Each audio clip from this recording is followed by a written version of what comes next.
Right now at 11, remembering the lives lost 18 years ago today.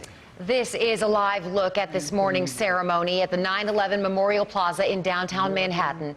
Each of the victims' names are being read, and guests shared 6 moments of silence. Good morning, everyone. We're glad you're with us. I'm Russ McCaskey. And I'm Karen Borda. Today, the nation marks the 18th anniversary of the September 11th attacks. Nearly 3,000 people were killed in coordinated attacks in New York, the Pentagon, and Shanksville, Pennsylvania. More have since died following exposure to debris and toxins from the Twin Towers. People across the country are pausing to pay their respects today. This is a look at just a few of the events in North Texas, including a service day at DFW National Cemetery, a tribute at Pinkston High School in Dallas, and a Day of Remembrance ceremony in Grapevine.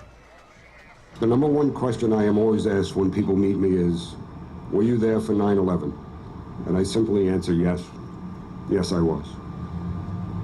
It's not because I have a difficult time talking about that day, or all the days that followed, but unless you yourself were there, it is impossible to explain the destruction both in its size and in the reality of the lives lost. That was retired New York City firefighter Stephen Humanesky speaking at this morning's ceremony in Grapevine. He spent 26 years with the department and says his long and rewarding career was defined by that one day. Well, around the nation, ceremonies mark one of the darkest days in U.S. history. Wendy Gillette takes a look at what's happening in New York, Washington, D.C., and in Pennsylvania. It's a heart-wrenching ritual repeated every year. Family members and first responders return to Ground Zero to remember loved ones lost on September 11, 2001. Bells mark when the planes hit the Twin Towers and when the buildings fell, as the names of the fallen are read. Timothy Sean Haskell. Many children speak about parents they never met or got to know. Andrew, Mom and I miss you very much every day, and we know you're watching over us. New this year at Ground Zero, a 9/11 memorial glade featuring stacks of granite in tribute to the first responders who became ill or died after being exposed to toxins. And pray for all those first responders who have or will become ill as a result of their dedication and sacrifice.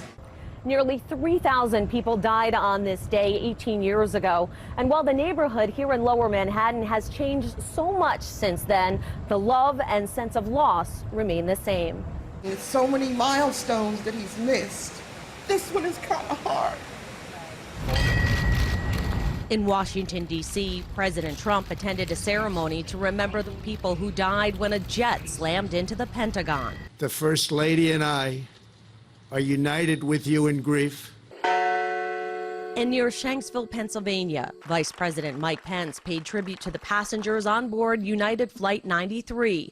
From Pennsylvania to Washington to New York, the refrain is the same: never forget. Wendy Gillette, CBS News, New York. There are a number of other local remembrances today. Texas Live in Arlington will host a commemoration ceremony at noon by the Arlington Field of Honor. In Cleburne, a World Trade Center beam will be on display for most of the day at Yellow Jacket Stadium. And every day, the Bush Presidential Library and Museum at SMU has 9/11 artifacts on display. In other